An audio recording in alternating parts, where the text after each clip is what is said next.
नमस्कार। आज देश की तमाम फटाफट खबरों में आपका स्वागत है। कोरोना संक्रमण के बिगड़ते हालातों के बीच देश को एक और वैक्सीन के रूप में थोड़ी राहत जरूर मिली है। मंगलवार को कोविड विरोधी टीके स्पुतनिक वी को भारत के औषधि महानियंत्रक से मंजूरी मिल गई है। Drugs controller general of India के वी.जी. सोमानी ने यह मंजूरी दी है। देश में आपात इस्तेमाल के लिए इस टीके का रूस से आयात किया जाएगा। बताते चले कि देश में भारत बायोटेक के कोवैक्सीन और सीरम इंस्टीट्यूट ऑफ इंडिया द्वारा निर्मित ऑक्सफोर्ड एस्ट्राजेनेका के कोविशील्ड टीके को पहले ही मंजूरी मिल चुकी है। इस तरह भारत के पास कोरोना संक्रमण के खिलाफ तीसरी वैक्सीन है। डॉक्टर रेड्डीज ने पिछले साल सितंबर में इस टीके के मेडिकल एग्जामिनेशन और भारत में इसके डिस्ट्रीब्यूशन अधिकार के लिए रशियन डायरेक्ट इन्वेस्टमेंट फंड के साथ भागीदारी शुरू की थी। बता दें कि स्पुतनिक वी के तीसरे चरण के टेस्ट के अंतरिम नतीजों में इसके 91.6% प्रभावी होने की बात सामने आई थी।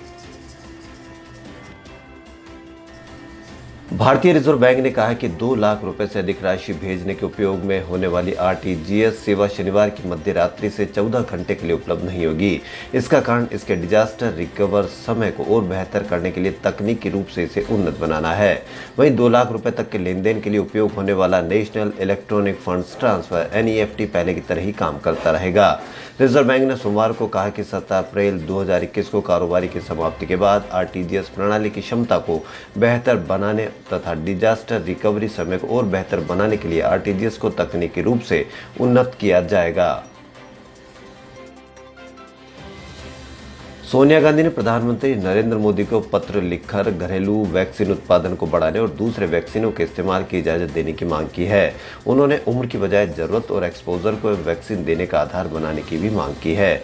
उन्होंने कोविड से जुड़े हर मेडिकल वस्तुओं को जीएसटी रहित करने और आसन प्रतिबंधों के मद्देनजर कमजोर तबके के लोगों को प्रति माह 6,000 रुपए आर्थिक सहायता देने की भी मांग की है। कांग्रेस अध्यक्ष सोनिया गांधी ने सोमवार को प्रधानमंत्री नरेंद्र मोदी से आग्रह किया कि उम्र के बजाय जरूरत के हिसाब से टीकाकरण का विस्तार किया जाए। कोरोना से सबसे ज्यादा प्रभावित देशों की सूची में भारत और दुनिया में दूसरे नंबर पर आ गया है। अब अमेरिका ही इस मामले में भारत से ऊपर है। चुनावी रैलियां, धार्मिक त्योहार और कोरोना को लेकर कैजुअल अप्रोच के कारण पिछले कुछ समय से देश में कोरोना के मामलों में भारी उछाल आया है। महाराष्ट्र, कर्नाटक, छत्तीसगढ़ और पंजाब जैसे राज्यों में कोरोना को लेकर स्थिति लगातार बिगड़ी है। महाराष्ट्र के कई शहरों में तो अस्पतालों में बेड कम पड़ने की नौबत आई है। पश्चिम बंगाल की मुख्यमंत्री ममता बनर्जी ने उन्हें चुनाव प्रचार से 24 घंटे के लिए बैन करने के लिए चुनाव आयोग के फैसले को असंवैधानिक और अलोकतांत्रिक करार दिया है। ममता बनर्जी ने कहा कि वह आयोग के असंवैधानिक फैसले के खिलाफ मंगलवार को कोलकाता में धरना देगी। ममता ने ट्वीट किया, निर्वाचन आयोग के अलोकतांत्रिक और असंवैधानिक फैसले के विरोध में मैं कल मंगलवार को दिन में 12 बजे से गांधी मूर्ति कोलकाता में धरने पर बैठूंगी। गौरतलब है कि केंद्रीय बलों के खिलाफ ममता बनर्जी की टिप्पणी और कथित तौर पर धार्मिक लहजे वाले बयान के बाद निर्वाचन आयोग ने आदेश जारी किए थे। दिल्ली में कोरोना से होने वाली मौतों के तेजी से बढ़ने से दिल्ली सरकार चिंतित है। दिल्ली के मुख्य सचिव विजय देव ने इस बारे में आज एक समीक्षा बैठक की और निर्देश दिए। उन्होंने कहा कि जिस परिवार में कोरोना संक्रमण का मामला आए वहां पर पल्स ऑक्सीमीटर दिया जाना सुनिश्चित किया जाना चाहिए। परिवार को सूचित किया जाए कि वह समय समय पर ऑक्सीजन का स्तर नापे, चाहे मरीज की उम्र कितनी भी हो। शरीर में ऑक्सीजन का स्तर 94 से नीचे आते ही अस्पताल को सूचित किया जाए।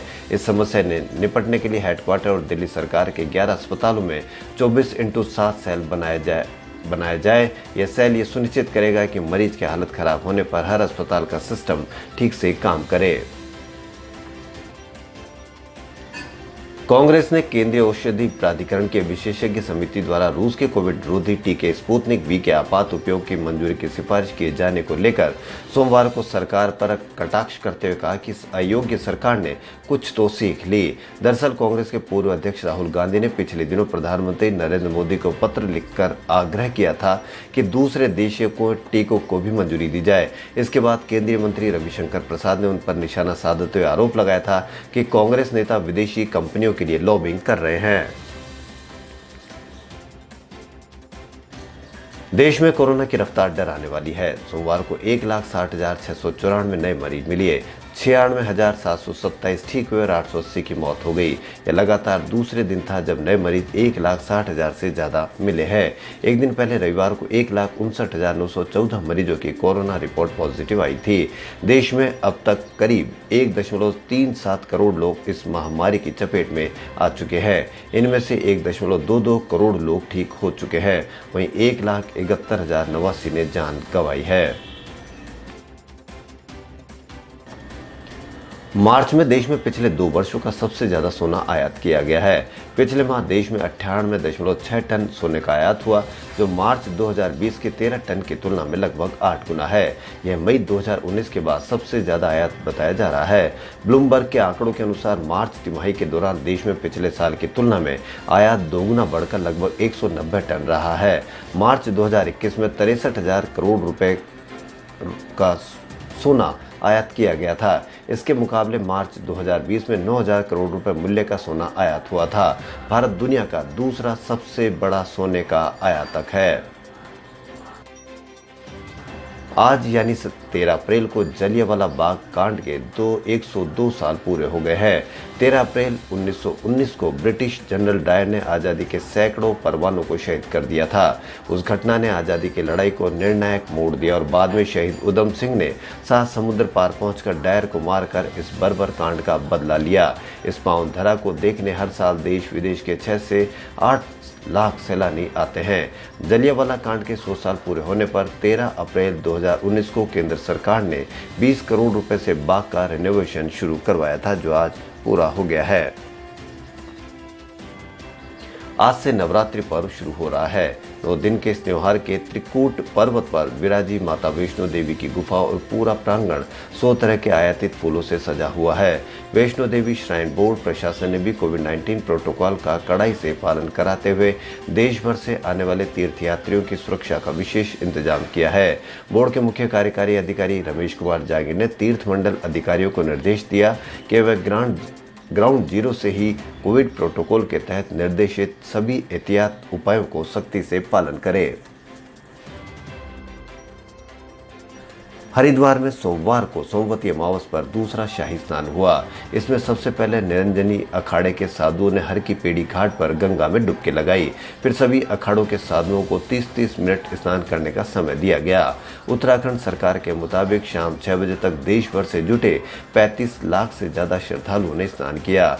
इसी के साथ हरिद्वार दुनिया का पहला शहर भी बन गया है जहां इस साल कोरोना काल में भी एक दिन में इतनी भीड़ जुटी। दूसरी ओर सोमवार को कुंभ में एक दिन में सबसे ज्यादा 401 लोग पॉजिटिव निकले। इसने मेला प्रशासन की चिंता बढ़ा दी है।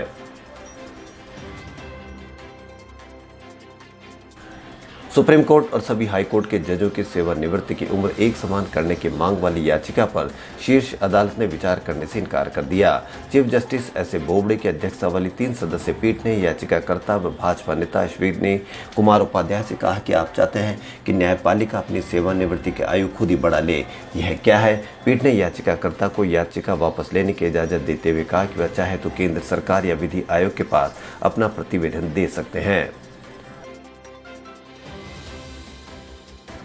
कोलकाता नाइट राइडर्स और सनराइजर्स हैदराबाद के बीच आईपीएल 2021 के दौरान एक मिस्ट्री गर्ल ने खूब चर्चा बटोरी। ऑरेंज ड्रेस में इस मिस्ट्री गर्ल ने रविवार को खेले गए आईपीएल मैच में सभी का ध्यान अपनी ओर खींच लिया। यह मिस्ट्री गर्ल सनराइज हैदराबाद की चीयर करती हुई दिखी, जिसके बाद लोग ये सोच में पड़ गए कि आखिर ये लड़की कौन है। अगर आप भी यही सोच रहे हैं तो बता दें कि इस मिस्ट्री गर्ल का नाम काव्या मारन है, जो कि सनराइजर्स हैदराबाद की सीईओ है। सबसे पहले काव्या को साल 2018 में हुए आईपीएल में देखा गया था। खबरों में फिलहाल इतना ही। यदि आपको हमारा चैनल पसंद आए तो लाइक, सब्सक्राइब और शेयर अवश्य करें। धन्यवाद।